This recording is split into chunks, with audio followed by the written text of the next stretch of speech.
Para mejorar la calidad del ejercicio profesional y de vida de los abogados y notarios mediante educación, capacitaciones, talleres, foros de interés en las distintas ramas del derecho, así como de temas de actualidad y de realidad nacional, tratando de alcanzar la excelencia académica en el ejercicio de nuestra profesión como de profesionales de ciencias afines. El mundo ha cambiado, pero juntos somos más fuertes. Agrupación Unidos por el Derecho.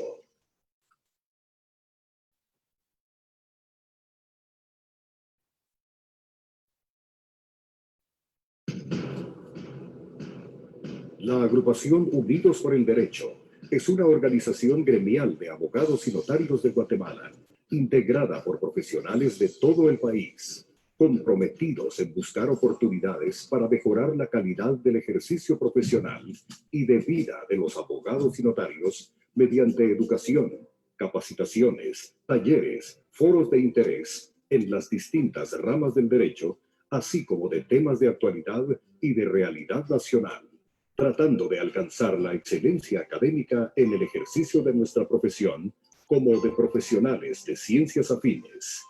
El mundo ha cambiado, pero juntos somos más fuertes.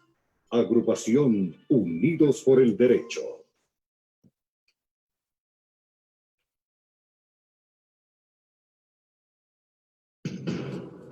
Internet. La agrupación Unidos por el Derecho es una... La agrupación Unidos por el Derecho es una organización gremial de abogados y notarios de Guatemala, integrada por profesionales de todo el país, comprometidos en buscar oportunidades para mejorar la calidad del ejercicio profesional y de vida de los abogados y notarios mediante educación, capacitaciones, talleres, foros de interés en las distintas ramas del derecho, así como de temas de actualidad y de realidad nacional, tratando de alcanzar la excelencia académica en el ejercicio de nuestra profesión como de profesionales de ciencias afines. El mundo ha cambiado, pero juntos somos más fuertes. Agrupación Unidos por el Derecho.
Muy buena tarde a nuestra audiencia de Unidos por el Derecho el día de hoy.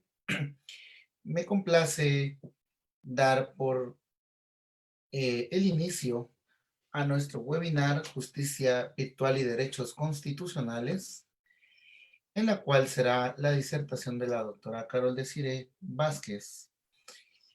También solicitando a nuestros participantes de la plataforma Zoom, por favor, apagar sus micrófonos y apagar su video.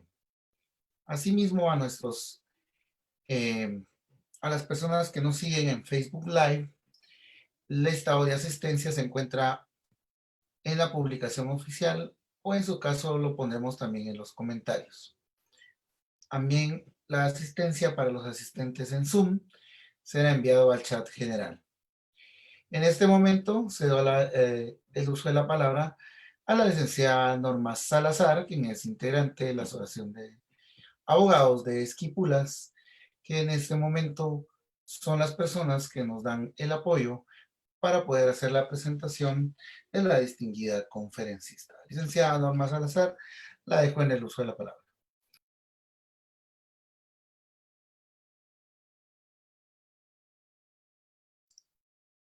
Muy buenas tardes a todos. Es un gusto para mí saludarles de parte de Junta Directiva de APRODESCI, de Unidos por el Derecho. Saludarles desde Esquipulas, a todos los que se inscribieron a nuestros webinars de Derecho Constitucional y COVID-19, que nos ven por Zoom y por Facebook Live. Asimismo, también tenemos otras asociaciones que integran la agrupación Unidos por el Derecho. Entre ellos tenemos la Agrupación Democrática de Abogados de Quetzaltenango, la Agrupación de Abogados Reunidos por el Derecho de Retauleum, Grupo de Abogados de Guastatoya, El Progreso y las asociaciones de abogados y notarios de Quetzaltenango, Suchitepeques, Asociación de Abogados y Notarios de Petén, ASOPetén, Izabal, Chiquimula con Azoanchi, Zacapa, Azaprode, Esquipulas con Aprodeski y Zacatepeques con Apropus. Estas son las asociaciones que integramos la agrupación Unidos por el Derecho. Hoy el tema que tenemos es justicia virtual y derechos constitucionales. Es un gusto para mí presentar a mi colega mujer, la doctora Carol Desiree Vázquez, que nos trae el tema de hoy. La doctora Carol Desiree Vázquez tiene un currículum que la verdad me costó resumirlo porque es bastante vasto, doctora. Esperamos que todos disfruten de esa experiencia. Tiene 23 años laborando en el organismo judicial. Ha sido jueza por 19 años y es postdoctora. Entre tantas otras experiencias, tiene maestrías, tiene especializaciones. Entre las maestrías, tiene una maestría en Ciencias Forenses de la Universidad de Valencia, España, una maestría con especialización en Derecho Penal de la Universidad de Sevilla, España. Tiene una especialización, un curso de formación y capacitación de la Reforma Procesal Penal, extendido por el Centro de Estudios de Justicia de las Américas, CEJA, en el 2018, un curso avanzado de metodología de la investigación de justicia por la Universidad Autónoma de México y la Universidad Rafael Landívar, facultada y notaria, grado de licenciada en Ciencias Jurídicas por la Universidad de San Carlos de Guatemala. Tiene innumerables diplomados en Derecho Procesal Civil y Mercantil, en Derecho Constitucional, en Derecho Registral y Notarial. También tiene un diplomado en la teoría del delito aplicada al proceso penal, un diplomado en prevención y victimología con enfoque de género y derechos humanos. En su experiencia ha sido docente por varios años, ha sido catedrática de la maestría en Derecho Penal del Centro Universitario de Occidente de la Universidad de San Carlos. También ha sido integrante del Tribunal Examinador del Doctorado de Ciencias Penales en la Universidad de San Carlos de Guatemala a partir del 2013. Ha sido también catedrática de pregrado del curso de Derecho Probatorio y Derecho Procesal Penal 2. Ha sido catedrática titular de los cursos de Introducción al Derecho, Derecho Penal, Derecho Procesal Penal. La verdad que es vasta la experiencia de la doctora Carol Desiree. Podrías continuar porque el currículum es grande. Doctora, bienvenida.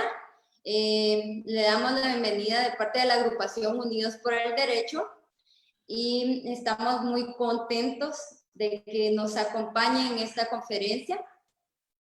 Y también un saludo a todos los que nos sintonizan en este momento por Zoom y por Facebook Live. Doctora, la dejo en el uso de la palabra.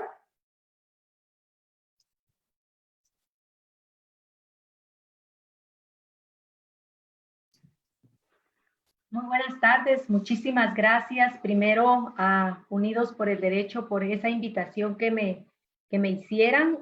Voy a tratar de no aburrirlos y que pues en este curso saquemos el mejor provecho posible. Para mí es un honor estar acá con ustedes, distinguidos colegas. Muchísimas gracias a todos los que se toman el tiempo para escucharme. Bienvenidos. El tema del día de hoy se denomina justicia virtual y derechos constitucionales.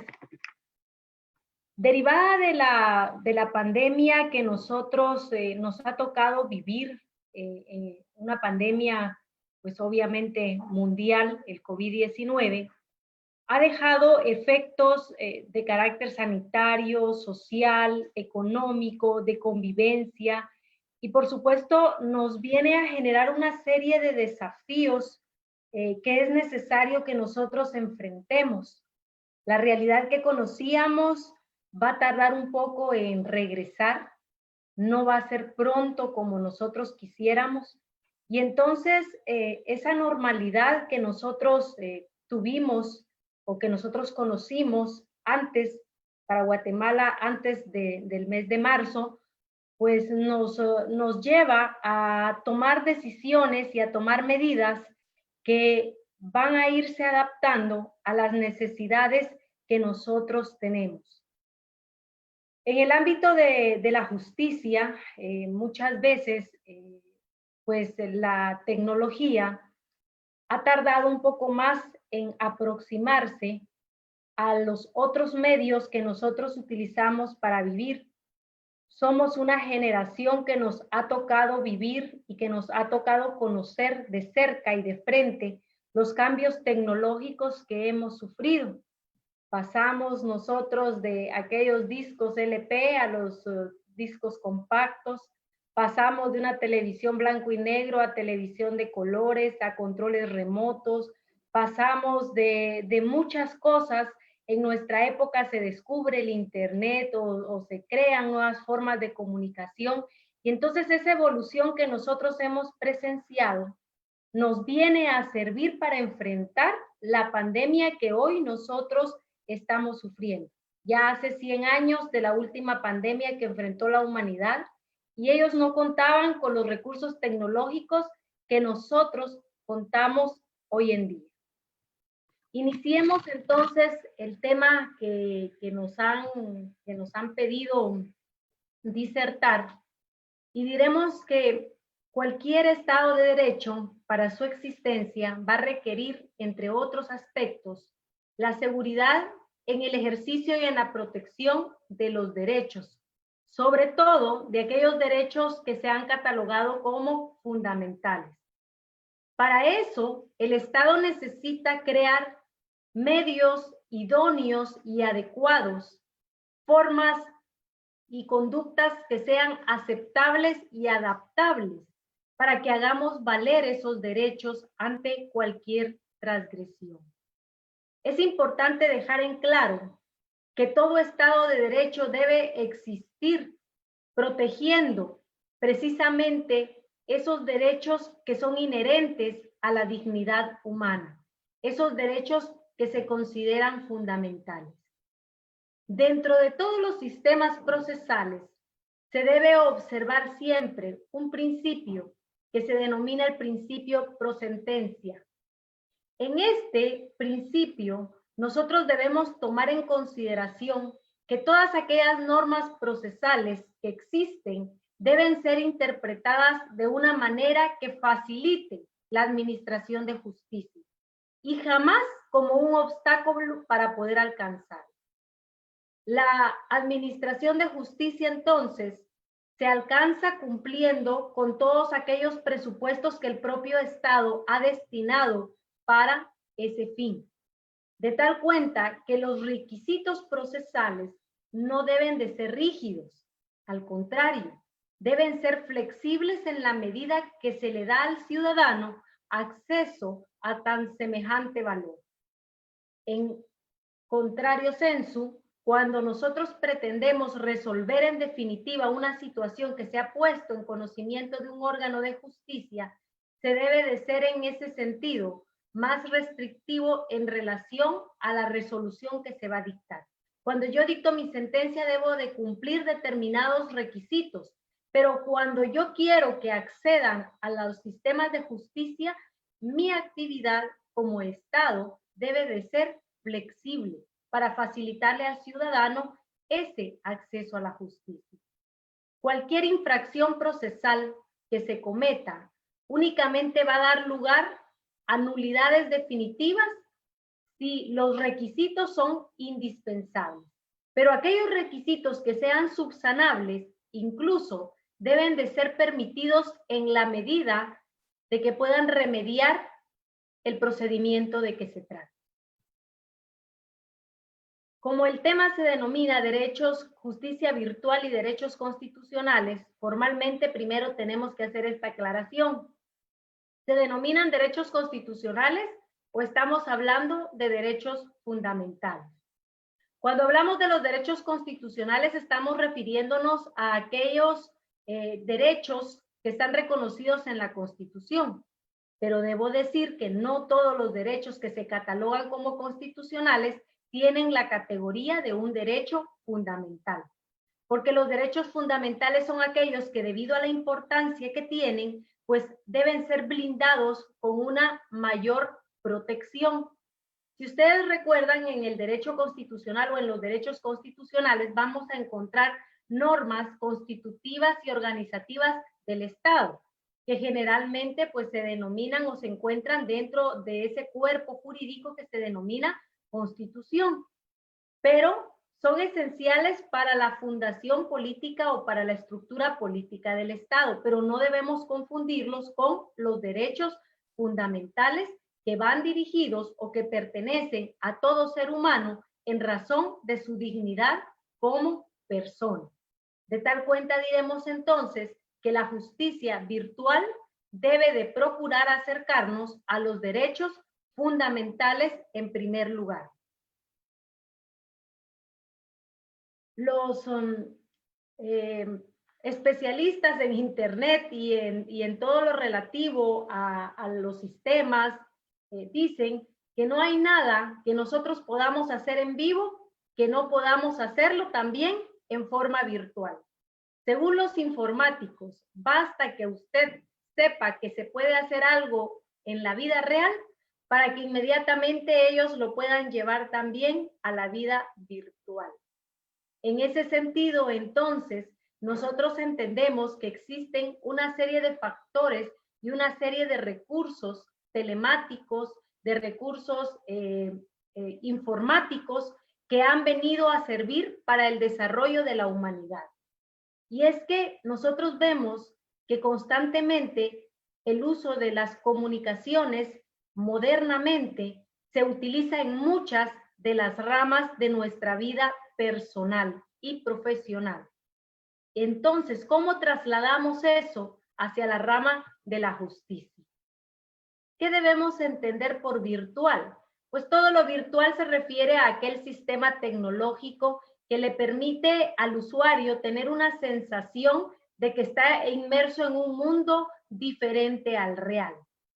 Pero el uso de la tecnología permite que esa situación virtual nos pueda hacer y convivir de una forma directa y de una forma en tiempo real. Es el uso de la tecnología servible, utilizable para la impartición de justicia.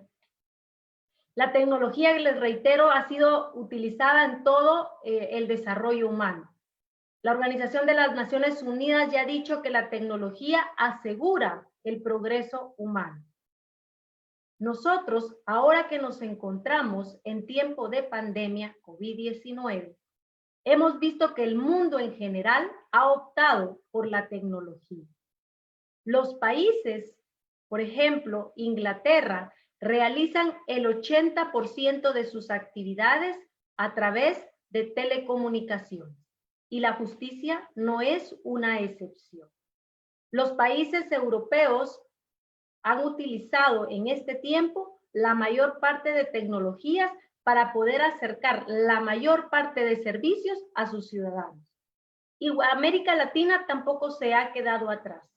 Vamos a ir viendo poco a poco nosotros cómo el Internet hoy en día es considerado como un derecho humano. Desde el año 2011, eso no es nuevo, no crean que por la pandemia se declaró un derecho humano y de emergencia.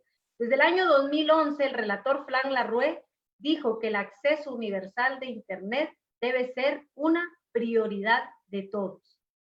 En ese momento, pues esa resolución de la ONU no tenía o no tiene el carácter de vinculante.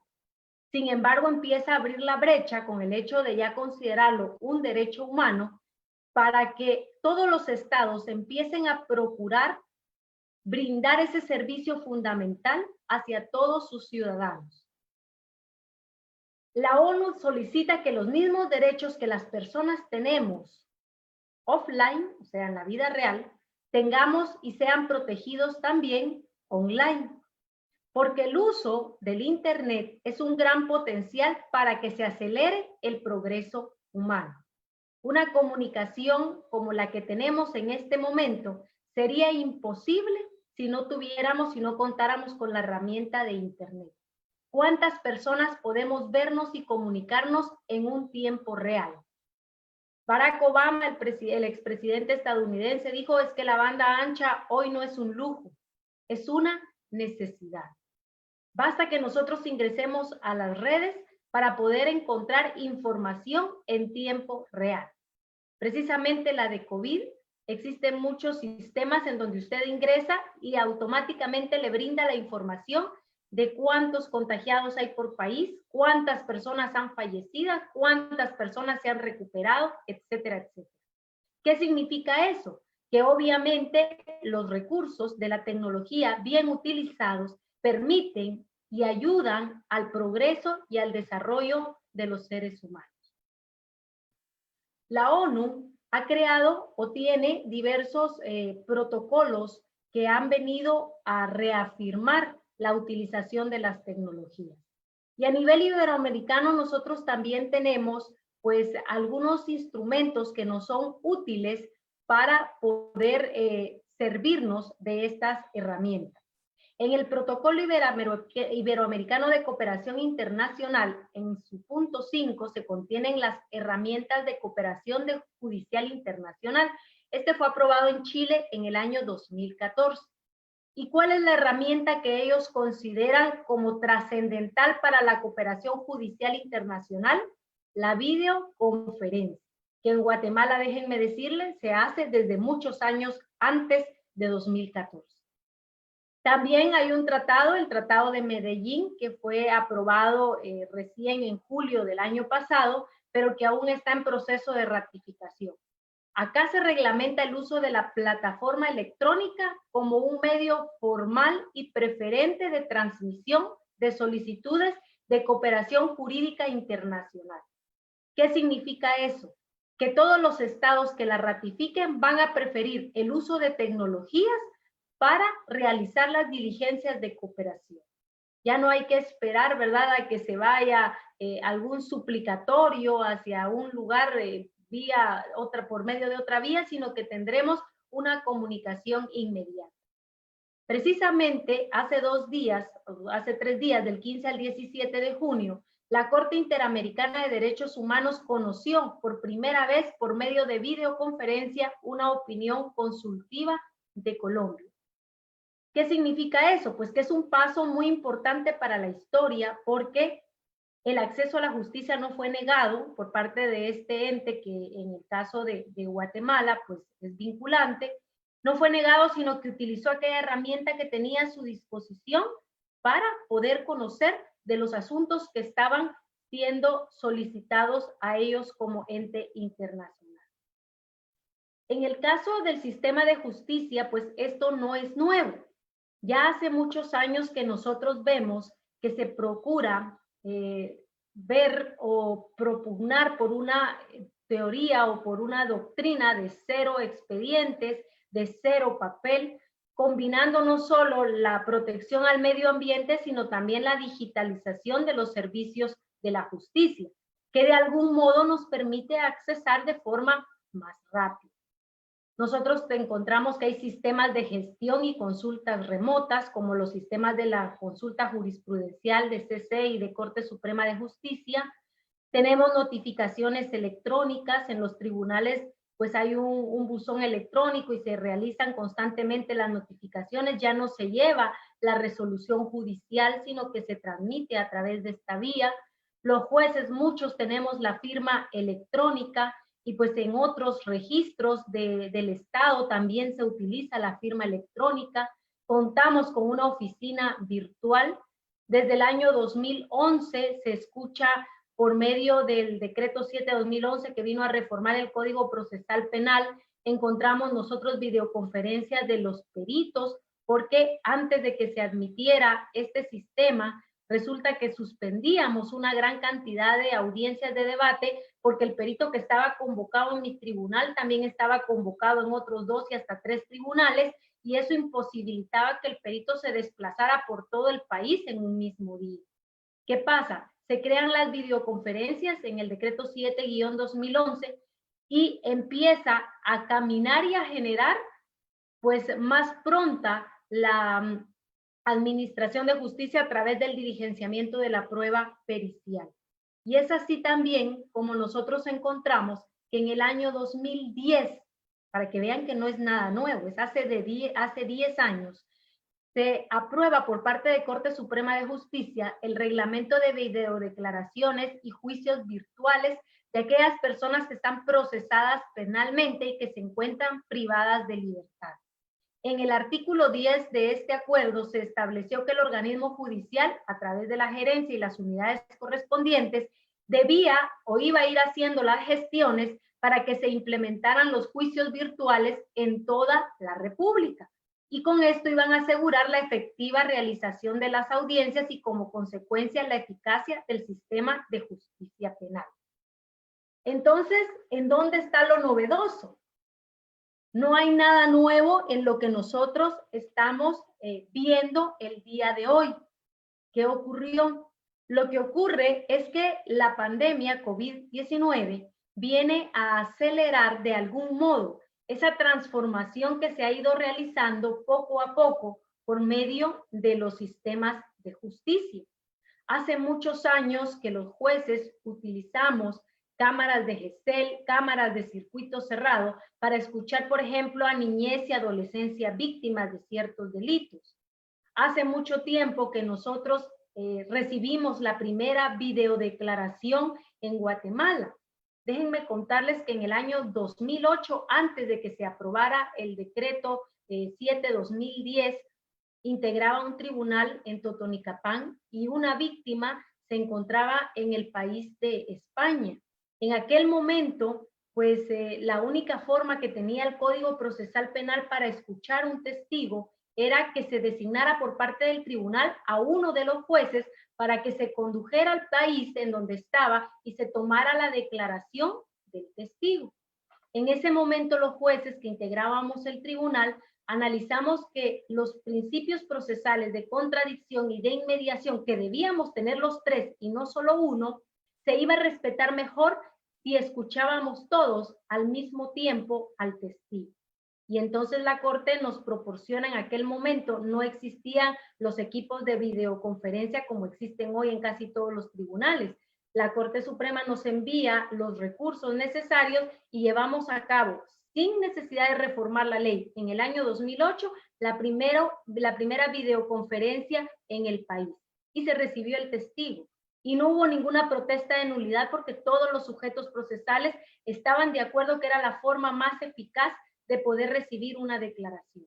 Porque la defensa dijo, yo no tengo recursos para viajar hasta España. ¿Quién va a fiscalizar ese medio de prueba que va a ir a recibir uno de los miembros del tribunal?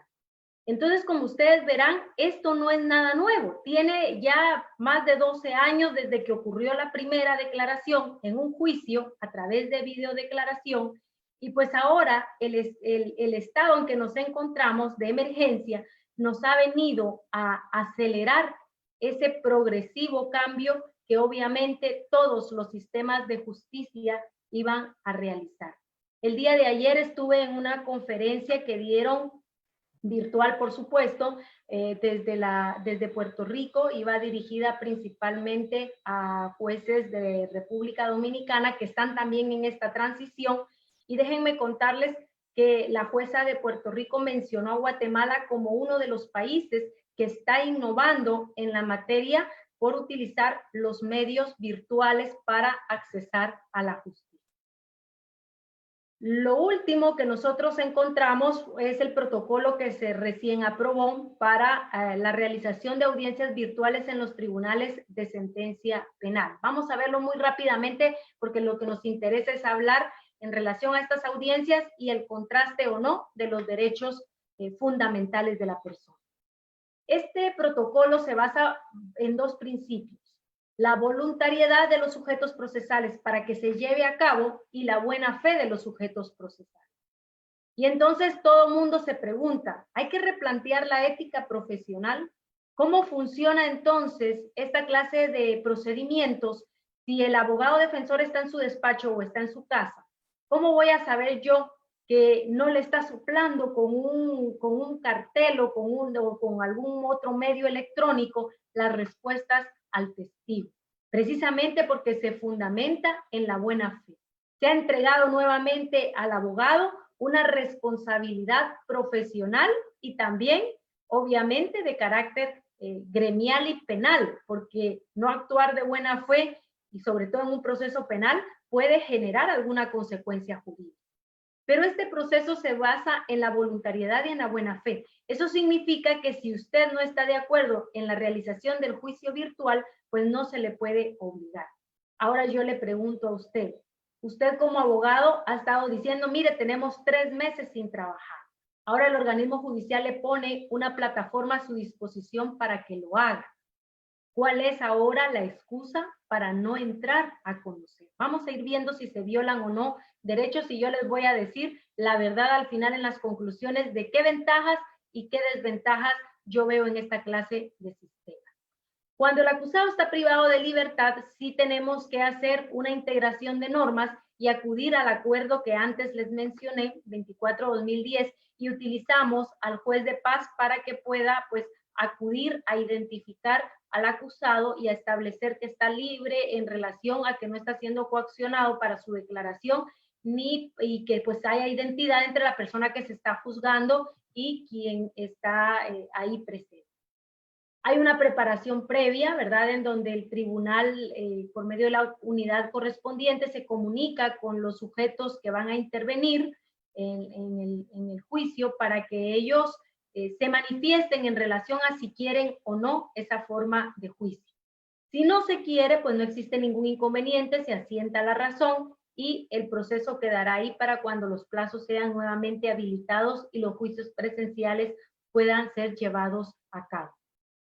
Si ustedes quieren asemejarlo a algo, pues en el sistema de jurados funciona algo parecido. En el sistema de jurados le dan a escoger a la persona que está siendo juzgada si quiere ser juzgada por un jurado o por un juez de derecho. Pues algo semejante, digamos, ocurre aquí. Usted tiene el derecho a ser juzgado o a llevar a cabo un proceso de carácter virtual, o espera a que los plazos sean habilitados y ya pueda autorizarse los juicios presenciales. ¿Qué va a pasar, por ejemplo, si su patrocinado sí quiere llevar a cabo la solvencia de su situación jurídica y usted como profesional no se ha preparado para la realización de un juicio virtual? Ahorita que veamos el derecho de defensa, vamos a hablar un poquito de eso. ¿Qué es importante? Para que se lleven a cabo estas audiencias, usted lo único que necesita es un equipo que tenga audio y que tenga cámara, ¿verdad? Una computadora, una tablet o un teléfono. El tribunal es el que administra la sesión y crea la sesión virtual le envía el link y pues automáticamente todos se pueden conectar. ¿Qué cambia con relación a un debate presencial? Únicamente que los sujetos procesales están desde el lugar en donde más les convenga en relación a su conectividad y en relación a su seguridad. Se trata de evitar precisamente pues que existan personas que estén cerca por cuestiones de distanciamiento social. La solicitud que se hace por parte del juez que dirige el caso es de que se manifiesten de forma verbal si dan su consentimiento para pues que después no sea un argumento procesal para que luego se pueda argumentar en alguna clase de recurso. Las cámaras siempre están encendidas para que mantengan esa comunicación en tiempo real. Hay fallas técnicas, por supuesto, todos los que nos hemos comunicado a través de medios virtuales sabemos que puede fallar la energía eléctrica, puede fallarnos el internet, puede fallarnos cualquier cosa. Entonces hay que dar recesos para que se logren superar esta clase de obstáculos. Si no se pueden superar, pues entonces ya se suspende la audiencia. La prueba documental es muy fácil diligenciarla, solamente se digitaliza y se puede compartir en pantalla, así como yo lo estoy haciendo en este momento en la presentación. Los peritos y testigos, cuando van a declarar, yo tengo la facultad o uno de los sujetos puede proceder a pedir que muestren el entorno en donde están para evitar pues alguna clase de complicación o de protesta por parte de quien no lo ha propuesto. La prueba material, ¿cómo se exhibe? Pues se exhibe mediante la cámara. Esto nosotros ya lo hemos experimentado desde 2011 con las declaraciones periciales. Muchas veces tenemos que poner a la vista del perito, por ejemplo, los casquillos a los que se les hizo el peritaje y pues se tiene que acercar a la cámara hasta que el perito lo conoce. No es la forma más fácil de hacerlo, pero tampoco es imposible realizar. Y la sentencia pues se pronuncia de una vez en la audiencia. Si necesitamos deliberar, pues se traslada a una sala de espera virtual y absolutamente toda la audiencia puede quedar grabada en audio y video. Eso es lo que se refiere en este momento en el que estamos en Guatemala a la justicia virtual. Ahora veamos algunos derechos fundamentales en el proceso. El acceso a la justicia, la debida diligencia, la igualdad, la defensa y el debido proceso, el juez natural, la inmediación, la oralidad, la publicidad. Estos son algunos de los derechos procesales que los seres humanos cuando son llevados a un juicio necesitan o requieren que sean observados dentro del proceso penal. Sí, o dentro de algunos de ellos dentro de todas las clases de proceso como vamos a ver. Si alguno de ellos se vulnera con la utilización de las plataformas virtuales o de los juicios virtuales o de las audiencias virtuales, entonces diremos o concluiremos que esto no se podría realizar. Empecemos con el derecho del acceso a la justicia. En la mayoría de constituciones, este derecho está reconocido de manera expresa o tácita como una obligación del Poder Judicial, que es parte de los poderes del Estado. Y esta obligación de los estados no viene a ser solo negativa, es decir, no es solo que usted le impida al ciudadano acceder a la justicia, sino que también consiste en una forma positiva, aquella forma en que se organiza el aparato institucional de un modo que todos los individuos puedan acceder a los recursos necesarios que el Estado le otorga para poder llevar esa justicia. Entonces, el Estado tiene la obligación de remover todos los obstáculos normativos, sociales, económicos, estructurales que impidan al individuo acceder a la justicia.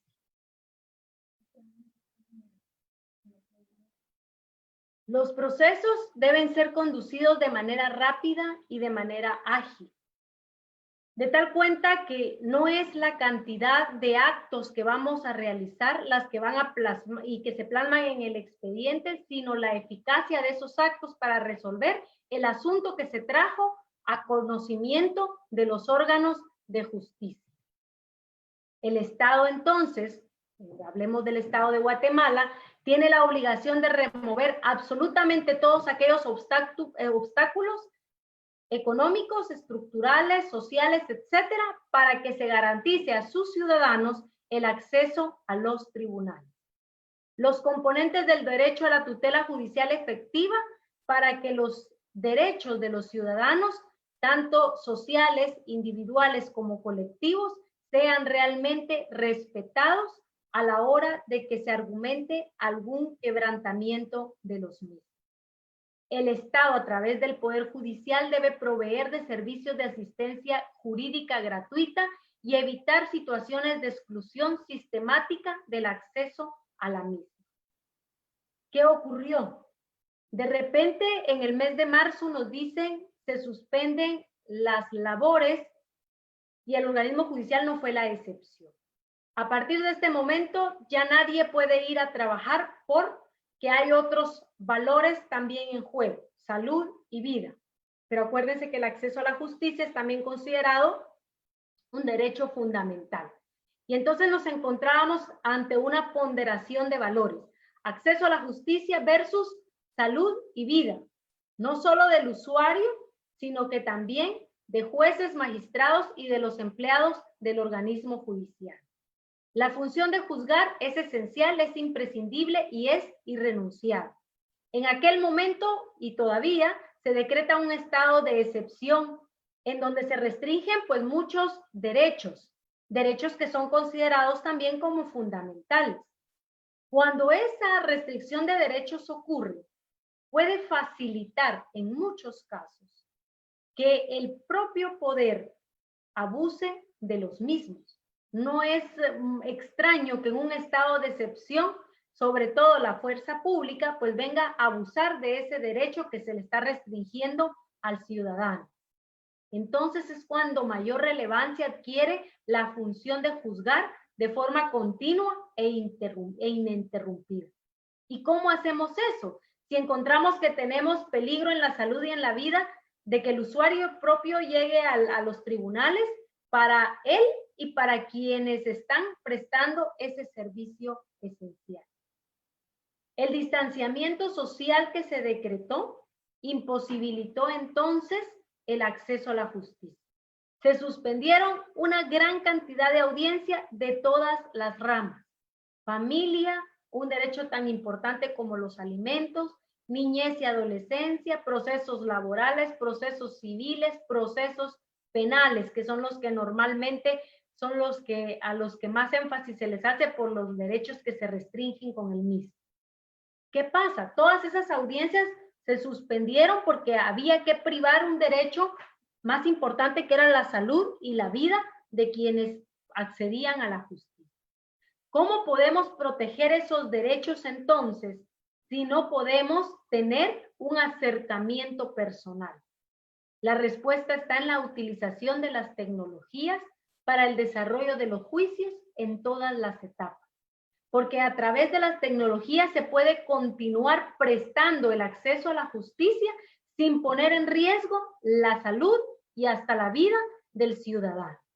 Encontramos nosotros entonces que lo primero que nosotros debemos hacer es brindar ese acceso a la justicia a través de un medio que no implique un peligro para el ciudadano.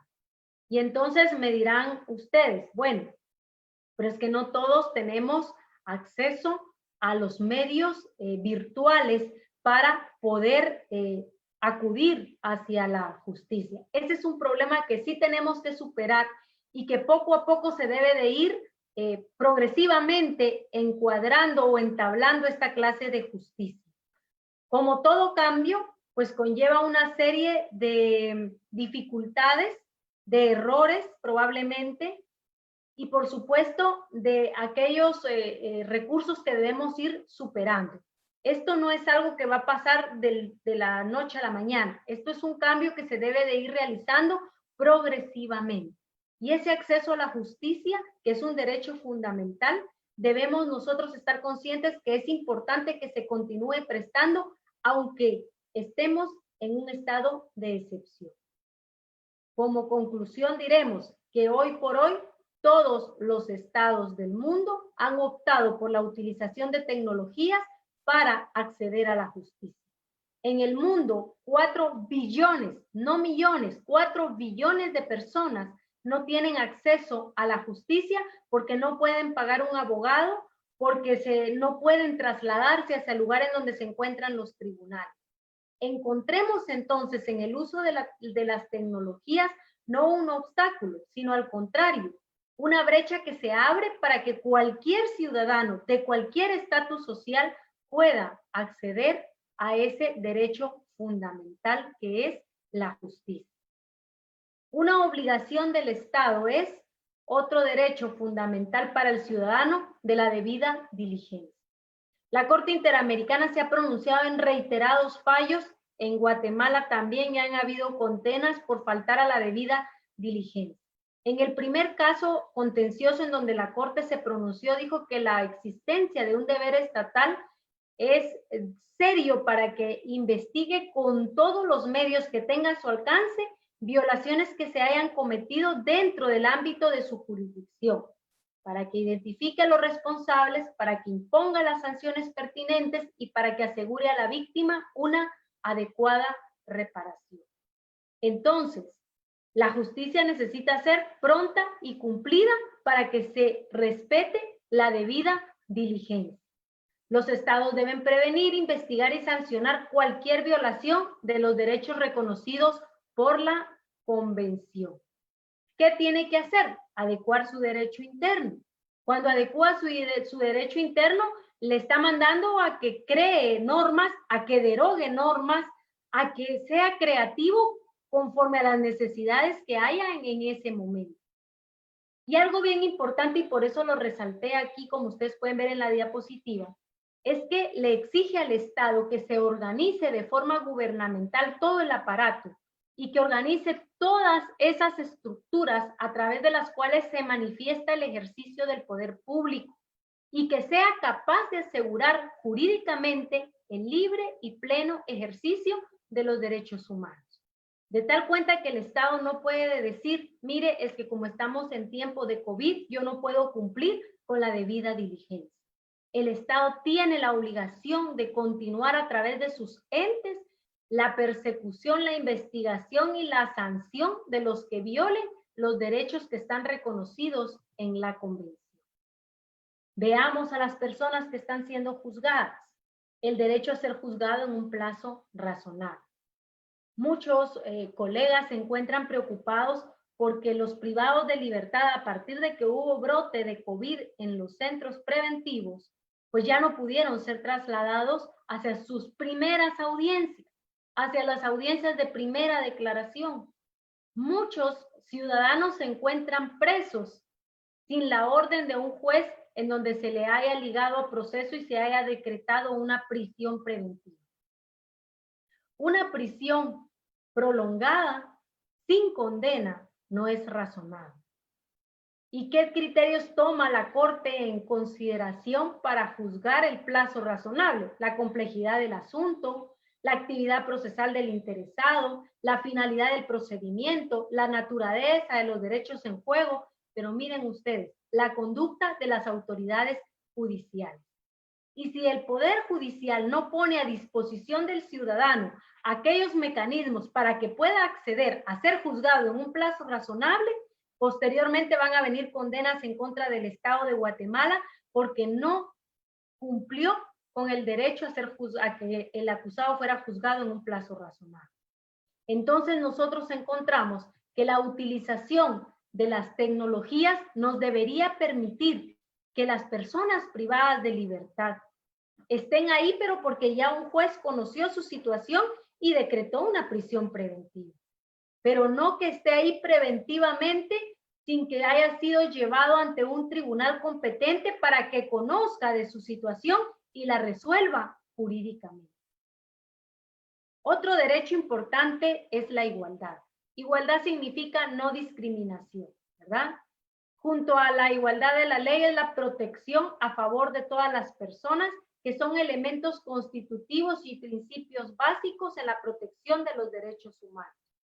Una protección igualitaria y efectiva y de no discriminación va a constituir un dato sobresaliente en cualquier sistema en donde se tutelen los derechos humanos. Y que, por supuesto, no solo tiene una protección constitucional, sino también una protección a nivel de derechos humanos internacional.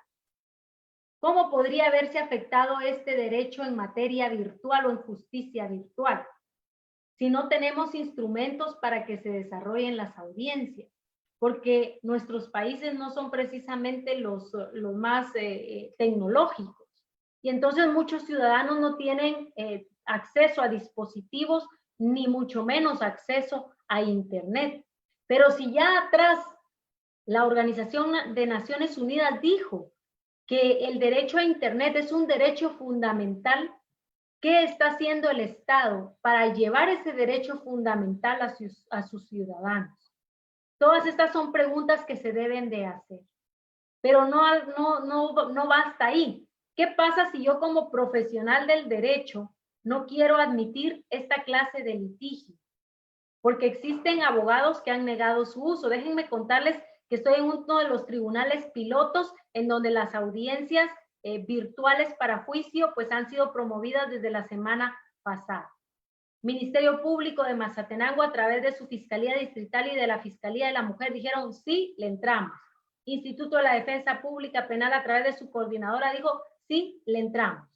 Algunos litigantes como el licenciado Miguel Ángel Girón, que ya le dijimos que es el defensor virtual, dijo sí, le entramos. Y ahí está desde su despacho y han sido audiencias exitosas con las dificultades que siempre encontramos como el acceso a Internet. Licenciado Papa, licenciado Miranda Vega, han dicho sí, pero esta semana se le notificaron a otras 6 personas la posibilidad, a 6 profesionales, la posibilidad de hacer los juicios a través de esa vía y dijeron no, esperamos a que los juicios puedan ser presenciales. Esto es algo que nos tiene que llamar la atención porque el Estado sí le está proveyendo a usted como profesional y a su cliente un mecanismo para que pueda accesar a la justicia en igualdad de condiciones.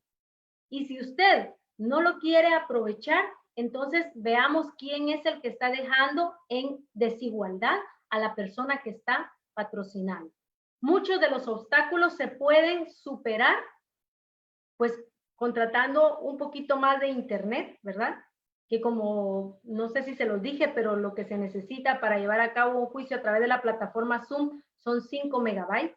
Entonces, contratando una banda ancha de Internet, podemos acceder a esta clase de servicio. Y entonces, ¿cómo es que unos profesionales sí pueden y otros no pueden? Entonces me vienen a decir, mire, es que se pueden violar algunos de los principios y por eso estamos hablando de eso, o algunos de los derechos, y por eso estamos hablando hoy de eso.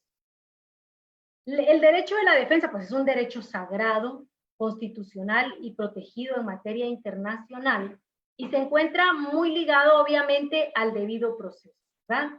Y este consiste en el derecho de toda persona a ser oída con las debidas garantías y dentro del plazo razonable por un juez o un tribunal competente, que sea independiente, que sea imparcial, que sea establecido con anterioridad, lo que se conoce como el juez natural, por la ley en su contra, por la ley, perdón, en la sustanciación de cualquier acusación penal en su contra, o para la determinación de los derechos de carácter civil, laboral, fiscal u otro cualquiera. O sea, el derecho de defensa no es propio de materia penal. También hablamos de derecho de defensa en civil, en laboral, en niñez, en adolescencia, etc. En el proceso se deben observar absolutamente todas las finalidades, formalidades que sirvan para proteger o asegurar este derecho. Las condiciones bajo las cuales una persona juzgada debe cumplir, asegurando la defensa de aquellos cuyos derechos u obligaciones están bajo la consideración judicial. Entonces, el derecho del acusado abarca no solo la oportunidad que tenga de manifestarse él en relación al hecho que se le está atribuyendo, sino a ser asistido por un defensor de su elección y de comunicarse libremente y privada con su defensor. Hago énfasis en esto porque ahí es donde vienen algunas objeciones en relación a la justicia virtual. Este derecho es irrenunciable y si el acusado pues no tiene mecanismos para defenderse, el Estado le proporciona esos mecanismos. El simple hecho de que a mí me consideren víctima de ser posible una persecución en mi contra, me garantiza a mí que me pueda defender adecuadamente y que el ordenamiento jurídico va a poner a mi disposición aquellos instrumentos adecuados para hacerlo. Entonces vamos a tratar de posibilitar de manera efectiva que todo ser humano frente al poder estatal recibe un trato justo, adecuado y equitativo para proteger sus derechos. El derecho de defensa, entonces, ¿qué debe garantizar? Que la defensa se garantiza no solo personalmente, sino mediante un profesional, la defensa técnica, y que con el cual el acusado o el patrocinado deba de o pueda comunicarse libre y privadamente. Pero además, este derecho me da a mí la garantía de que yo tengo un acceso irrestricto a todas las pruebas y la posibilidad de combatir esas pruebas. ¿Cómo hago esto en materia virtual? ¿Cómo podemos garantizar la comunicación privada del defensor y de su patrocinado? Hace 2 días, el defensor estaba en su despacho y el acusado estaba en el preventivo para hombres y mujeres de acá de Mazatenango. Y entonces el defensor me dice, necesito conversar con mi patrocinado porque quiero aconsejarle sobre una actitud a asumir. Inmediatamente se envió a sala de espera virtual a todos y se dejó la comunicación libre. No hay forma que yo pueda escuchar lo que el defensor está hablando con su patrocinado porque solo ellos tienen acceso a esa comunicación. Los demás nos vamos a la sala de espera virtual. Y entonces así garantizamos la comunicación privada del acusado y su defensor. Y en cualquier momento se puede interrumpir cualquier clase de audiencia para que el acusado y su defensor tengan esa libertad de comunicarse. Entonces, no es cierto que se vulnere el derecho de defensa con las audiencias o con los juicios virtuales. El derecho a un juez natural, el juez competente, preestablecido, independiente e imparcial. Esto implica que el órgano que está interviniendo para juzgar mi caso es un ente independiente e imparcial y que es apto para determinar la legalidad de las actuaciones que se están realizando dentro del tribunal. Por supuesto, abarca también el deber de motivación.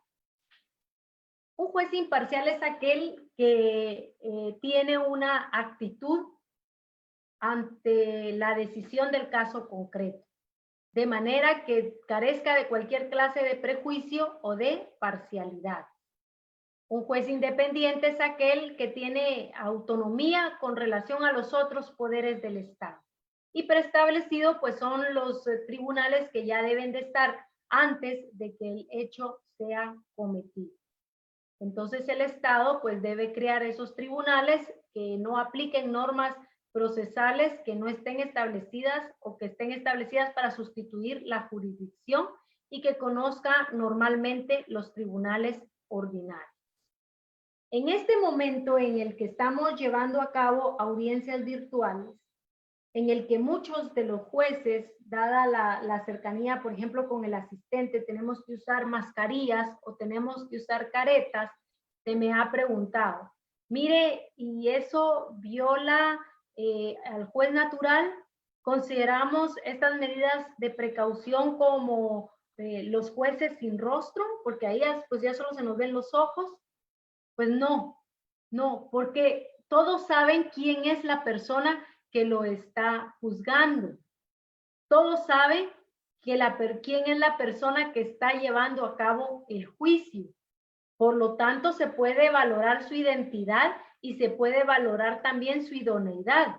Si tenemos alguna clase de conflicto, pues podrá hacer uso de los recursos que tiene a su alcance para evitar que yo conozca de su caso, si es que puede estar en juego, pues esa imparcialidad que debe de garantizar al juez. ¿Vulneran los juicios virtuales al juez natural? Sencillamente no encuentro ninguna vulneración, porque el tribunal ya está preestablecido. Lo único que se ha cambiado es la forma en que se está conociendo de ese proceso que se está llevando a cabo. Mire, dice, ¿y se vulnera la publicidad? Por ejemplo, los procesos en carácter penal siempre deben ser públicos, ¿verdad? Salvo las salvedades, exceptuando pues las salvedades que aparecen dentro de la ley, para que se ejerza precisamente ese control ciudadano de la actuación jurisdiccional y se verifique el respeto de los derechos fundamentales y de la actuación de quien está realizando ese juzgamiento. ¿Es esto objeto de vulneración cuando se conoce a través de una audiencia virtual? Sobre todo en la etapa del juicio, en donde la misma debe ser pública, en donde debe de contarse con público, en donde debe existir un juicio concentrado y con inmediación. Miren, fíjense que soy juez de sentencia desde el año 2007 y antes fui auxiliar judicial por ahí por el año 1997 al año 2000. En los primeros años en donde los juicios empezaron, las salas de debate se llenaban. Los medios de comunicación, la propia sociedad llegaba, se sentaba y veía los juicios. De la fecha de 2007 para acá, salvo estudiantes que llegan a ver y a presenciar audiencias de debate, casi no llega público. En algunos juicios que llaman la atención, pues llegan los medios de comunicación y pues conocen de algunas partes del juicio. ¿Y cómo podemos nosotros superar eso o garantizar eso a través de los medios o de las audiencias virtuales? Nosotros lo podemos superar porque las audiencias virtuales, al igual que estamos conversando hoy varias personas, se puede presenciar si la persona ingresa a la plataforma. En otros países con más recursos se han creado canales de transmisión que pueden ser de forma simultánea o posterior al juicio, para que la ciudadanía conozca cómo se desarrolló el juicio. Los medios de comunicación pueden y de hecho han estado constantemente en las audiencias de debate, sobre todo ahora que se han desarrollado las primeras audiencias virtuales. Entonces, la publicidad garantizada por la Constitución y por los instrumentos internacionales no se ve vulnerada. Y me dice usted, mire, ¿cómo puedo yo acceder a un juicio? Bueno, pues es de comunicarse al tribunal para que se le envíe el link. Si el caso que se va a conocer en ese día, pues es uno de los casos que permite publicidad. Porque si es un caso que esté reservado para el público, pues rigen las mismas restricciones, ¿verdad?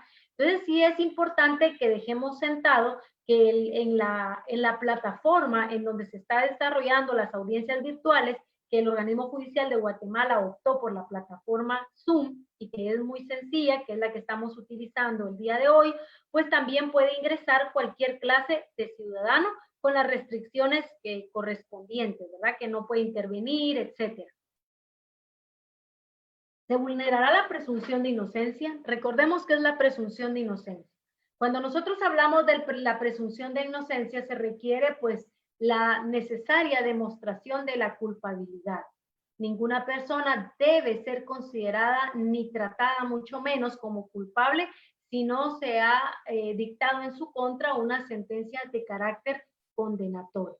Es decir, se supera esa presunción a través de prueba suficiente y válida que permita establecer su participación y como consecuencia su responsabilidad en el hecho que se le atribuye. Los órganos que dirigen la acusación pues tienen la carga de la prueba para demostrar esa culpabilidad. No pueden coaccionarlo, no pueden someterlo a torturas, a tratos crueles, inhumanos o degradantes. Entonces, va concatenado esto con el acceso que deben de tener las personas privadas de libertad.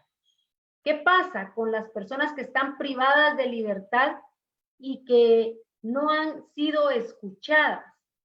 Cuando la prisión debe ser restringida, la libertad debe ser restringida únicamente de manera excepcional, de una forma cautelar y extraordinaria para garantizar los fines del proceso que ya sabemos cuáles son. Evitar que se eluda la justicia, evitar que se obstaculice la justicia. Pero ¿qué ocurre cuando la persona está privada de libertad en prisión si ni siquiera ha sido decretada esa prisión preventiva? En ese caso, existiría una vulneración si esta persona no tiene un acceso pronto a la justicia y al derecho a ser llevado ante un juez que resuelva su situación jurídica. Y aquí viene un principio que es en el que muchos han agarrado como el énfasis en decir, mire, pero es que los jueces tienen que estar viendo los medios de prueba de manera personal. La inmediación conlleva a que todos los sujetos procesales reciban, junto con el juez, los medios de prueba de una forma directa, inmediata y simultánea. La prueba debe llegar al juez sin ninguna clase de alteración. Y a la hora de que el juez la reciba, tiene que estar el contradictorio realizándose para que sea una comunicación directa con todos los sujetos procesales. Y aquí nosotros utilizamos para esto, ustedes saben, la oralidad y por supuesto, pues para eso es que se lleva a cabo un juicio de carácter penal, por ejemplo. En la inmediación se busca que exista una comunicación directa entre el juez y las partes. Ahora, el error está en partir de la primicia de que la inmediación requiere la presencia física del juez. La inmediación no es igual a presencia física del juez. La inmediación requiere la presencia sensorial del juzgador, que perciba el juzgador a través de sus sentidos los medios de prueba que están llevando a su conocimiento. ¿Qué argumentan algunos? Mire, uno de los elementos de la sana crítica es la psicología. Y usted, juez, se está perdiendo de una parte del lenguaje no verbal que le resulta útil para dar por sentado si un testigo está mintiendo o no está mintiendo. Pues les tengo noticias. Ningún juez, por muy experimentado que sea, no puede simplemente con observar a una persona saber si está mintiendo o no. Hay lenguaje no verbal que nos da algunos indicios para saber y que nos hace sospechar de una conducta que no sea apegada a la verdad. Sin embargo, debemos de tomar en consideración que un testigo o un órgano de prueba bien preparado puede llegar a mentir con mucha facilidad ante un juzgador. Y que el hecho de que se esté llevando a cabo a través de una pantalla no me impide a mí a presenciar parte de ese lenguaje corporal. En las videoconferencias o en las videodeclaraciones o en las audiencias virtuales sí se puede percibir mucho del lenguaje corporal. Si ustedes me hacen una pregunta y yo empiezo a ver hacia otro lado y no hacia la cámara, eso me indica a mí que usted está evadiendo la respuesta. Si hay alguien allá parado con un cartel diciéndome a mí la respuesta, se va a notar porque no va a haber espontaneidad en la forma en que usted le responda a quien está interrogando o está contrainterrogando. Aquí lo que ocurre es que la defensa está cambiando. La forma de interrogar está cambiando. La forma de presentar sus teorías del caso está cambiando y debe de irse modernizando. Y les puse aquí algo de la literatura, El error de Otelo. Ustedes recuerdan este clásico de Shakespeare, que Otelo pues cree que su esposa es infiel, su esposa llora, le pide que le perdone la vida y él ante las lágrimas y la súplica que ella le hace, dice, pues como está llorando y está muy nerviosa, ella es culpable de adulterio. Y resulta que no era cierto. ¿Qué significa esto? Siempre se trae en lo jurídico el error de Otelo para hacer énfasis en el sentido de que cualquier persona, aunque esté diciendo la verdad, podría presentar rasgos de una persona que miente y viceversa. Por eso es que la sana crítica no está integrada solo por la psicología, es uno de los elementos que la integra, pero tenemos por allá otros dos también. Esto es bien importante entonces que nosotros lo entendamos y que desechemos la idea que la inmediación implica necesariamente una presencia física. Ahora, ¿qué inconvenientes nos presenta una audiencia virtual? Porque yo les dije, yo les voy a decir la verdad, no les voy a mentir. Una audiencia virtual, lo que sí nos presenta es que los medios tecnológicos nos van a presentar el riesgo de que se pierda alguna clase de espontaneidad cuando hay problemas de conexión. De repente se nos va la señal en lo mejor del testimonio, ya perdimos parte de la espontaneidad, porque en lo que regresa la conectividad y todo, pues ya le dio tiempo al testigo o de calmarse o de preparar su respuesta, etcétera. Que un sujeto procesal pueda decir, mire, me está fallando el internet porque no le conviene lo que el testigo está diciendo, pues también puede darse, ¿verdad? Por eso decíamos que hay que reexaminar la ética judicial y la ética de quien está litigando, porque esas son armas que no se deben de utilizar atendiendo al principio de lealtad procesal. Richard Susskind, ya vamos terminando, dice que las comparecencias en los espacios físicos de los juzgados se van a ir convirtiendo en una excepción.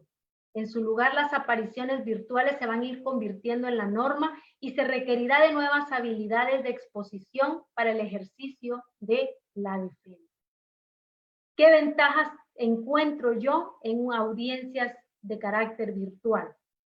Se escucha y se ve al órgano de prueba en tiempo real. Sí se aprecia el lenguaje corporal y no verbal, aunque no esté físicamente. Se garantiza el principio de contradicción con el interrogatorio, el contrainterrogatorio, las objeciones y las protestas que dejan asentados los abogados. El acceso a la justicia es más rápida porque los órganos de prueba y los sujetos se pueden conectar desde cualquier lugar en donde se encuentren. Esto obviamente va a evitar la incomparecencia porque no pudo trasladarse. Va a asegurar una comparecencia de los órganos de prueba, aunque estén en un lugar muy lejano. Y en este momento en que estamos viviendo, vamos a respetar el distanciamiento social.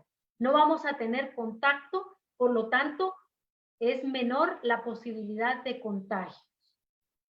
¿Qué inconvenientes presenta? Número 1, ningún sistema funciona sin la voluntad de las partes.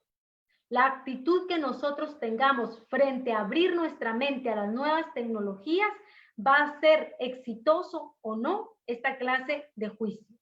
Esto que estamos viviendo hoy con la tecnología ya lo vivimos años anteriores. Allá en el año 94, cuando entró en vigencia el Código Procesal Penal de un cambio inquisitivo a acusatorio, se vio esta clase de inconvenientes. Muchos decían no va a funcionar, muchos decían eso no es posible, muchos no quisieron adaptarse al sistema y prefirieron retirarse de litigar derecho penal, por ejemplo. Ya se volvió a vivir ese cambio en el año 2005, cuando en aquella región de Occidente se empiezan a introducir sistemas de oralidad sin reformas del Código Procesal Penal. Allá en los departamentos de Quetzaltenango, Totonicapán, San Marcos, se empiezan a realizar audiencias de carácter oral sin que se hubiera reformado el código, porque la reforma vino hasta en el 2010. Y decía, pero ¿cómo es posible que usted la audiencia de recusación la lleve en forma oral si el código le da 6 días y dice que presentará el memorial? Pero ¿cómo es posible que usted el memorial de prueba me lo exija de forma verbal?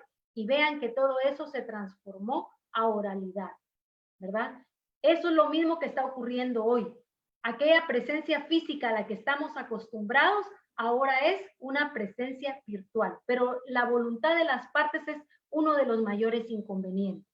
Otro inconveniente es que no todo el mundo tiene acceso a la tecnología y a un ancho de banda de internet. Los fallos en la energía eléctrica y en el internet son muy frecuentes en nuestros medios. De hecho, me imagino que en alguna parte de mi exposición hubo párrafos o frases que se entrecortaron. ¿Por qué? Porque tuvimos un mal clima todo el día y pues nos falla internet. Lo mismo ocurre en los juicios. En la falta del conocimiento de los usos de los medios tecnológicos de jueces, fiscales, abogados y de los propios sujetos es otro inconveniente y un impedimento para que esto pues se lleve a cabo de una manera más eficaz.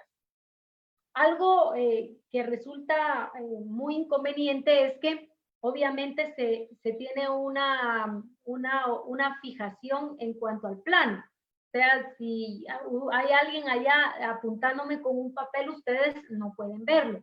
Pero yo juez o yo sujeto procesal tengo la facultad de pedir en el juicio o en la audiencia que se pueda hacer una toma panorámica antes de que cualquier órgano de prueba declare. Y por supuesto, la mala fe de algún sujeto procesal, la falta de ética de algún sujeto procesal es uno de los inconvenientes que también se ve en esta clase de sistema.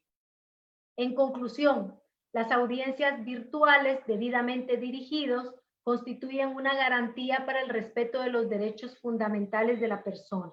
No son un obstáculo, sino que vienen a facilitar el acceso de los mismos. Para que eso sea exitoso, se debe asegurar la comunicación entre los abogados y sus clientes, no solo el defensor y el acusado, sino del abogado director y la víctima también, que la tutela judicial efectiva abarca a todos los sujetos procesales. No percibo ninguna clase de contraste entre la justicia virtual y los derechos fundamentales si se respetan las garantías y el acceso de todos los ciudadanos. En la medida en que vayamos evolucionando, el Estado tendrá que ir proveyendo de aquellos recursos para que todos, en cualquier lugar del país, puedan tener acceso a los tribunales. Los estados excepcionales como el que estamos viviendo requieren también de medidas y de soluciones extraordinarias. Y nuestra profesión es fabulosa porque se nos ha presentado una gran cantidad de instrumentos y de tecnologías que podemos hoy por hoy utilizarlas en favor del acceso de la justicia. Debemos procurar la publicidad también del proceso por las maneras que sean más rápidas y por las maneras que sean más eficaces. Citando otra vez a Richard Susskind en el libro Online Courts and the Future of the Justice, dice: la zona de confort del abogado es el tribunal, en lugar de un espacio en línea para compartir. Pero no debemos disuadirnos de explorar mejores formas de administrar justicia. Recordemos, y les reitero, que esto no es nada novedoso, que esto se viene haciendo desde hace muchos años, desde hace 12 años atrás.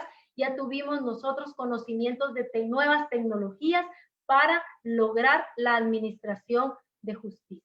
Esta imagen me la robé de la presentación en la que estuve ayer, precisamente del principio de inmediación y las audiencias virtuales, y exponía a la juez que les quede en su mente que los tiempos cambian, que los tiempos evolucionan y que como tal, nosotros como profesionales del derecho también debemos evolucionar.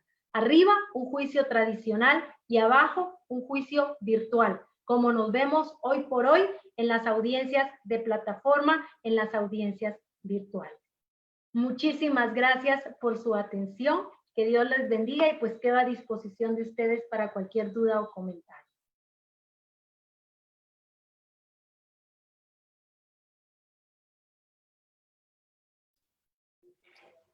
Muchas gracias, doctora. En este momento le damos la intervención a la licenciada Vera Regina Ordóñez, de los abogados de Retaluleu.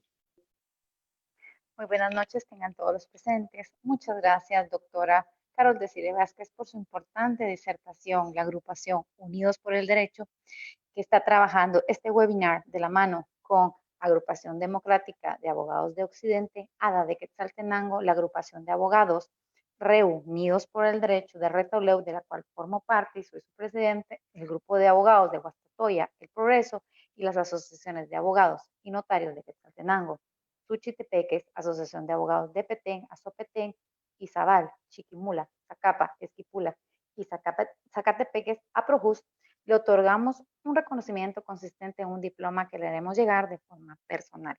Pero en este momento se lo compartimos de forma virtual, el cual procederé a dar lectura en este momento.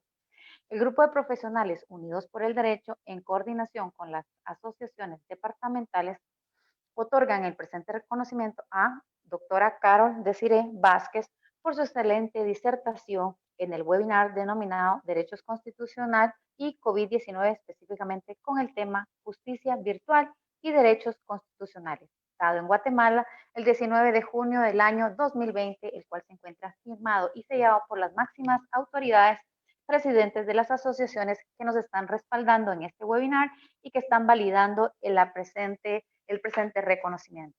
Doctora Carol Desiree, es para mí un honor y un privilegio que me hayan otorgado en este momento el poder expresarse las gracias por su disertación en nombre de Unidos por el Derecho y todas las asociaciones y agrupaciones que he mencionado.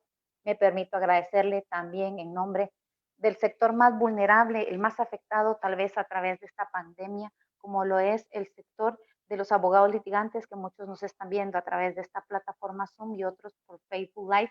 Le queremos agradecer porque yo, como una de sus amigas que me considero, nos vimos muy afectados de que abruptamente, no solo nosotros, a nivel nacional e internacional, nos vimos afectados con ese cierre abrupto de tribunales que de pronto teníamos fuentes de ingreso y de pronto desaparecieron, pero con esta apertura y la tecnología que usted ha tenido el valor, como siempre lo he reconocido, que usted es una mujer que se ha manifestado pro la tecnología en beneficio de la justicia, porque usted siempre ha manifestado eso. ¿Y cómo lo sé?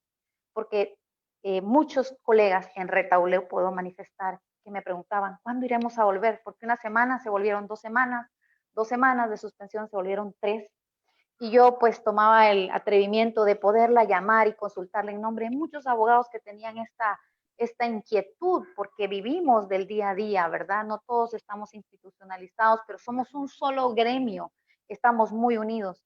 Entonces, podía llamarle y preguntarle, ¿cuándo volveremos? Y usted siempre me comentaba que los sistemas electrónicos, todo lo electrónico iba a estar a favor, que tuviéramos paciencia, me compartía las circulares que daba la Corte, el organismo judicial, y me daba siempre ánimo. Yo eso no se me olvida y lo compartía con los colegas, pero de pronto vino la buena noticia que usted, yo creo que la insistencia de llamarla todos los días o seguido, me pudo compartir que ya iba a haber esta nueva plataforma, se iba a usar Zoom, e iban a haber debates virtuales. Yo me emocioné mucho y fui a la fuente donde estaba originándose todo, tomé mi mascarilla, mi gel y fui. Y fui a ver qué estaba pasando en Mazatenango, que se oían las campanas. Y al verlo no encontré así como que sentada en su oficina viendo que todo estaba ya formado. No, estaba en formación, veía a la gente corriendo porque estaba afuera, ¿verdad? En el asunto de pues los pies, las manos y ver qué estaba pasando. Y me recuerdo perfectamente bien cuando sale una de las personas que trabaja en su equipo, que es muy bueno. Saludo a todos los jueces que forman su tribunal, a sus empleados, a los trabajadores del organismo judicial que son muy atentos. Y me decía, la doctora me dice, llame. Y pues ya le di la respuesta y dice, llame otra vez, y llame otra vez.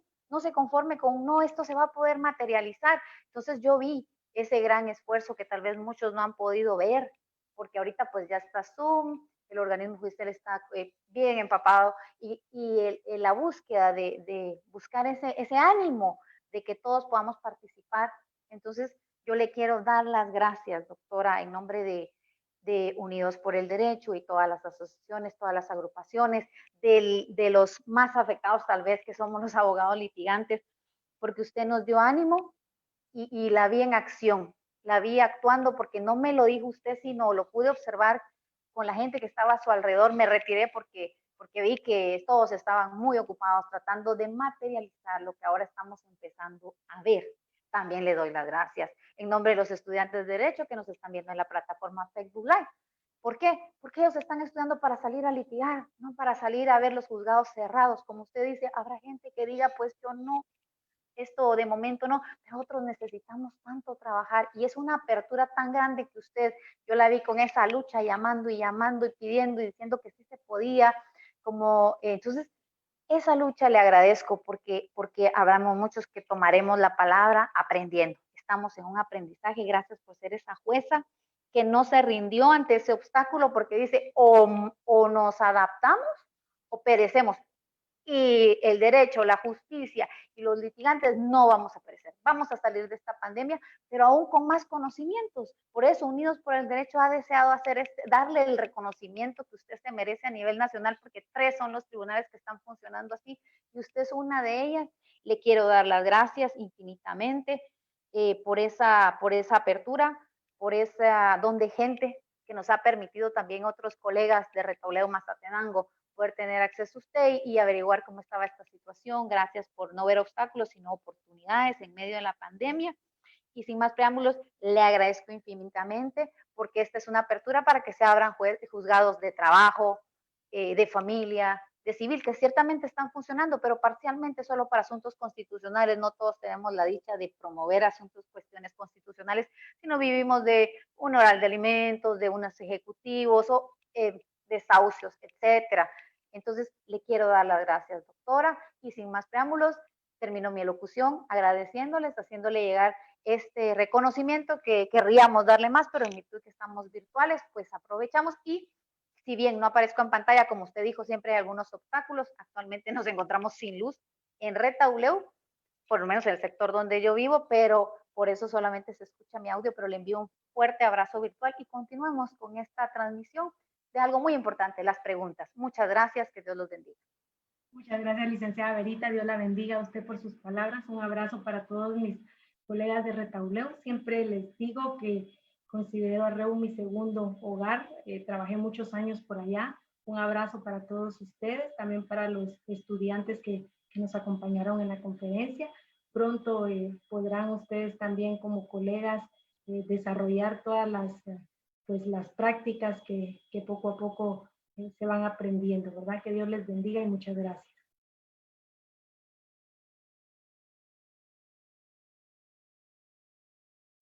Muchas gracias, doctora. En este momento pasamos al segmento de preguntas y respuestas. Iniciaremos con las preguntas que nos llegan de los abogados que nos acompañan desde la plataforma de Zoom.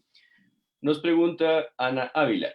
Usted mencionó que en cuanto a la declaración de testigos, podemos solicitar que se muestre el entorno en el que está para que su declaración no pueda ser intimidada o dirigida. Ahora, ¿cómo poder garantizar que no van a tener comunicación entre sí? ¿Cómo asegurarnos que no van a estar escuchando los antecedentes del debate antes de prestar su declaración? Considero que una opción podría ser que los testigos declaren desde la sede del tribunal, no desde el Ministerio Público o desde su propio espacio, y que sea personal del tribunal quienes puedan controlar estas circunstancias. Muchas gracias. Hemos tenido las dos variantes, donde el Ministerio Público presenta testigos y donde la defensa presenta testigos. Y precisamente la primera interrogante que se les hizo fue esa: ¿cómo va a garantizar usted que los testigos no se van a comunicar entre sí? La forma que se utilizó primero, que las audiencias, el lugar en donde estaban los profesionales era distinto, obviamente, de donde estaban los testigos. Fueron siendo llamados uno por uno e inmediatamente después, pues cuando ellos terminaron su declaración, se les advirtió que no podían comunicarse con otros órganos de prueba y de una vez se retiraron del lugar en donde estaban prestando su declaración. Reitero, este proceso requiere de lealtad procesal, requiere de buena fe de los sujetos procesales y por supuesto que sin esos elementos cualquier cosa se puede ocurrir, ¿verdad? En los juicios. Muchas gracias por la observación. Nos hacen acá desde Zoom. Nos pregunta Walter David Rodas. En cuanto al momento de llevar a cabo cualquier tipo de audiencia por el medio virtual, la grabación queda en audio como normalmente se realiza en torre de tribunales, me imagino que se refiere a la ciudad de Guatemala, o queda grabado en video y audio. Tiene la opción de video y audio. Nosotros estamos grabando video y audio para poderlo luego trasladar al SGT. Se graba primero en la nube para asegurar que aunque la energía eléctrica se fuera, pues siempre el audio y el video va a quedar en la nube y luego poderse descargar. Entonces sí se puede grabar, la opción de la plataforma de Zoom permite esa opción y nosotros hemos optado por grabar audio y video. También nos pregunta Sandra Tajín, ¿de qué manera se garantiza la continuidad del acto si no se ha grabado y, pues, por ejemplo, se va la electricidad o llegara a fallar el internet? Fíjese que la plataforma funciona de esta manera. Yo ahorita podría perder mi conexión, pero si se está grabando en la nube, eso continúa la grabación. Lo mismo ocurre aunque la persona que sea ¿cómo se llama? El que recibe, el anfitrión, también pierde conectividad, que me ha pasado en algunas actividades donde yo soy la anfitriona, no jurídica, sino en actividades académicas, que yo soy la anfitriona y de repente pierdo la señal, pero no se pierde la grabación porque la grabación se está haciendo directamente hacia una nube y luego en la nube se descarga ya para trasladarlo, en nuestro caso, al SGT. Entonces sí está garantizado que no se pierde. Por eso es que no se graba directamente al SGT, porque en el SGT, si se va la luz, sí se interrumpiría la grabación.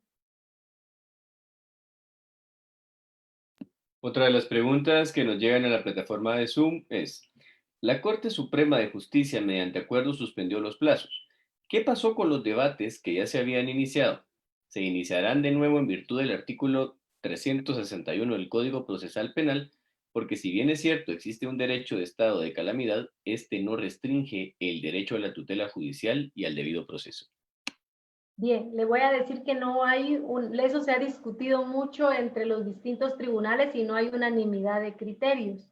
Hay muchos debates que están iniciados, algunos en donde ya están en etapa de conclusiones y que pues por la emergencia quedaron suspendidos. Los plazos siguen suspendidos.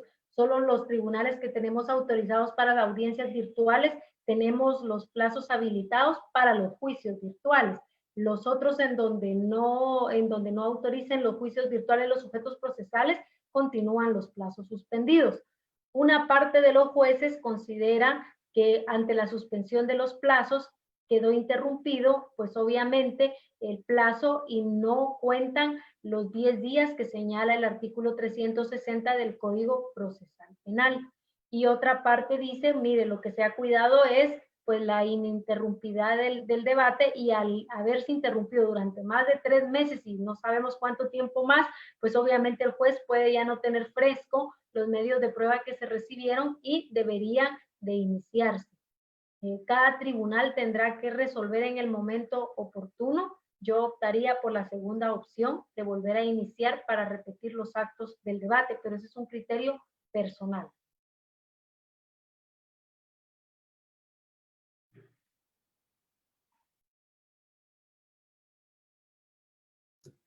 Otra de las preguntas que nos hacen acá, Ander Asturias, al no proveer, creo que es la palabra adecuada que él trata de poner acá, el Estado a los sujetos procesales las condiciones para llevar a cabo una audiencia virtual, dígase un abogado que puede contar con las herramientas necesarias para celebrarla, como el caso que mencionó, que esperan hasta que se restablezca la situación. ¿Considera usted que se le violentaría al imputado el derecho fundamental procesal de acceso a tribunales, el derecho de igualdad de acceso a la justicia, por no poderse celebrar su audiencia al no contar con las mismas herramientas que las otras personas en la misma actuación procesal? Bien, aquí van a existir varias hipótesis, ¿verdad? Puede ser que el abogado no quiera llevar a cabo la audiencia virtual y el acusado sí quiera llevar a cabo la audiencia virtual. ¿Cómo se va a resolver esos asuntos? Pues el acusado tiene derecho a elegir el defensor de su confianza y puede entonces sustituir la defensa de aquel que no quiera optar por un mecanismo de juicio virtual, ¿verdad? Porque algunos pues quieren resolver su situación y es el profesional el que no quiere. ¿Qué ocurre? Pues nosotros quisiéramos decirles que disponemos de salas virtuales para proporcionarles los servicios, pero la realidad es que el ancho de internet con que contamos en los tribunales no soportan más de 3 computadoras utilizando el mismo internet. Entonces nosotros por el momento no podemos proveerle de ese servicio.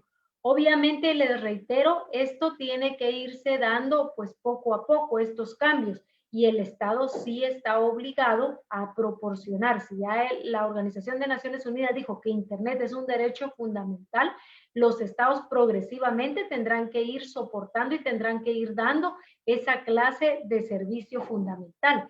Entonces, yo creo que poco a poco y progresivamente el Estado va a ir proveyendo eso. Lo que ocurre es que ahorita pues empezamos y se nos vino la pandemia de sorpresa y por falta de previsión, ¿verdad? Porque ya desde enero oíamos por ahí que venía, pues el Estado debió haber previsto eso, pero no se hizo. Entonces, estamos sufriendo un cambio que debemos de aceptar que va progresivamente.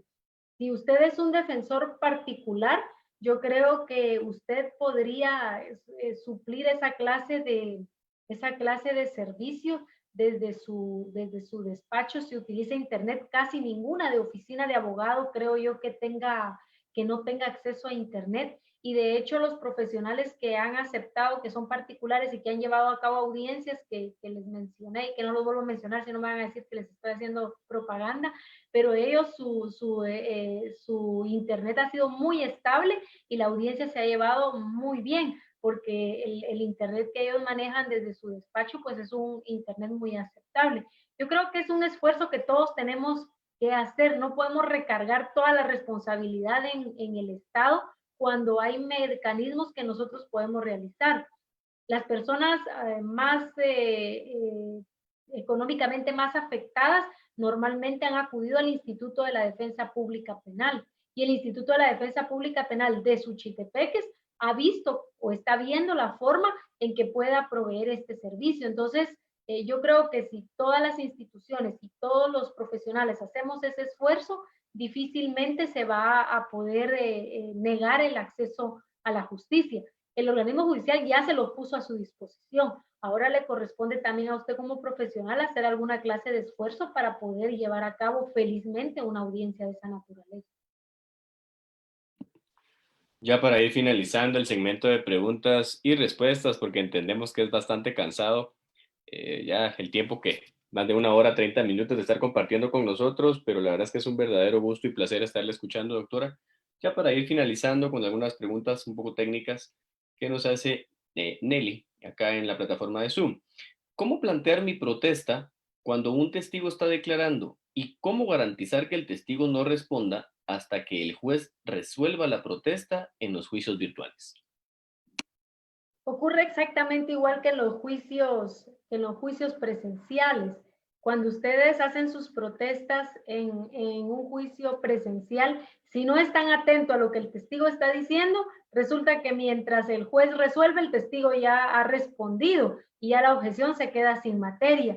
Tienen los micrófonos de la plataforma, siempre están encendidos, siempre. Y la comunicación es en tiempo real, de tal cuenta que cuando hay una objeción, inmediatamente quien está dirigiendo el debate, en este caso los jueces, pues tendrán que decirle al testigo o al órgano de prueba que espere mientras se resuelve la objeción. Funciona exactamente igual que un juicio presencial.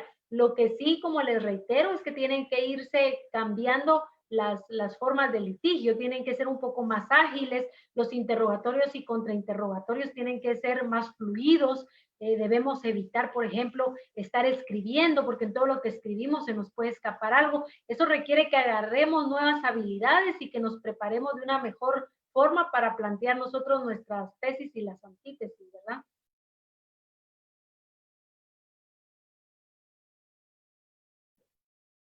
Para dar intervención a nuestros amigos que nos siguen desde Facebook Live, nos pregunta Hansi Morales.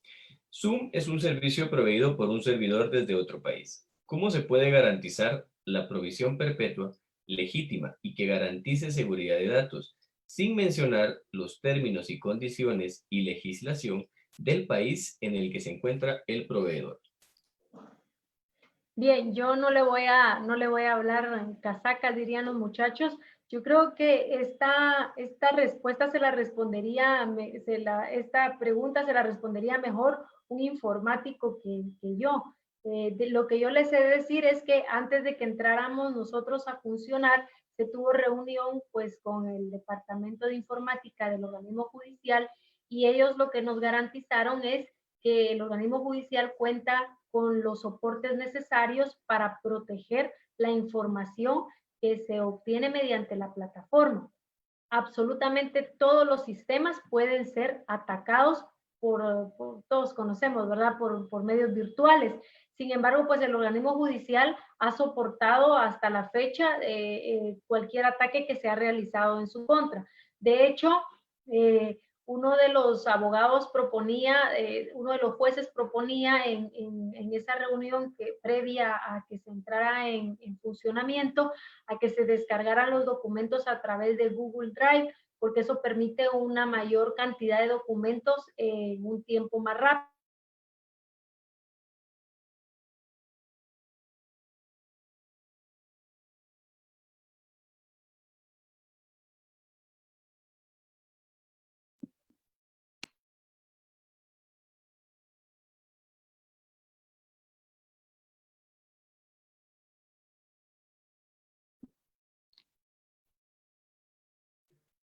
Bueno, vamos a tratar de ver si logramos recuperar a la doctora.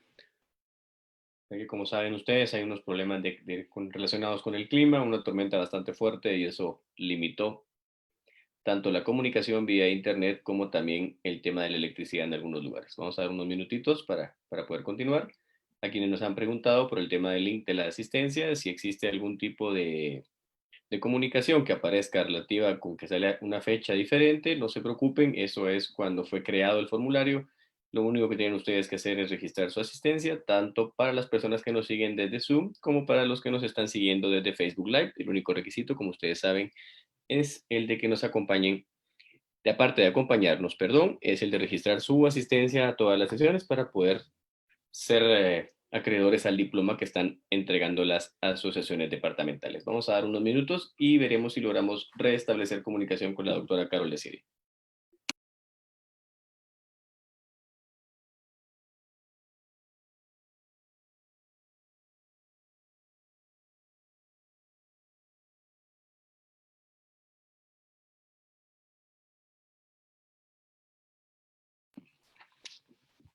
Bueno, creo que ya no será posible recuperar a la doctora.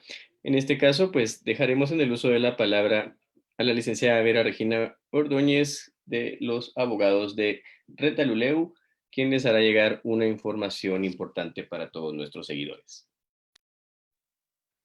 Muchas gracias.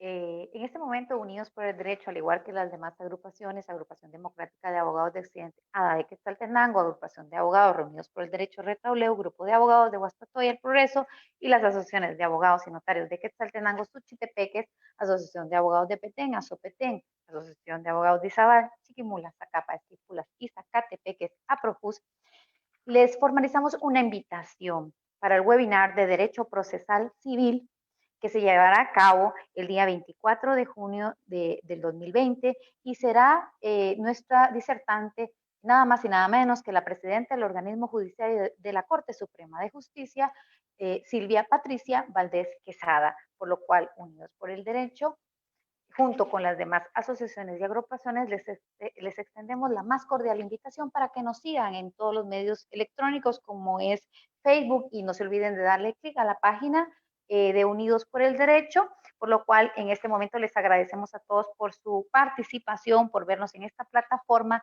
y Facebook Live, agradeciéndoles por su fina comprensión por estos pequeños inconvenientes y dándoles gracias, esperando contar con su participación nuevamente para la nueva conferencia que se llevará a cabo, repito, el 24 de junio del año 2020 a través de esta plataforma Zoom y Facebook Live. Muchas gracias, feliz noche, bendiciones.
Bueno, lamentamos lo que tengamos en los problemas técnicos en algunos lugares del país, pero bueno, reiterando la invitación que estaba haciendo la licenciada Vera Ordóñez y también extendiendo nuestras disculpas a todas las personas que no pudieron pues seguir interactuando con nosotros. Para parecer hay bastantes problemas de electricidad en el tema de la costa sur.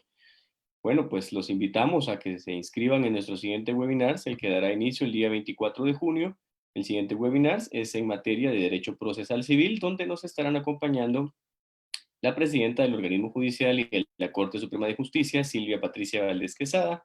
Así también estará el docente universitario Mario Estuardo Gordillo Galindo y también estará la jueza de primera instancia civil, Karin Gómez. Les recomendamos que estén atentos a nuestra página de Facebook, en la cual se estará publicando el formulario de inscripción. Así también les comentamos que la inscripción estará disponible hasta el día martes a las 13 horas. Les deseamos un feliz fin de semana, que sea lleno de bendiciones para ustedes y sus familias, y esperamos que nos puedan acompañar en el siguiente webinar. Que Dios les bendiga a todos. Buenas noches.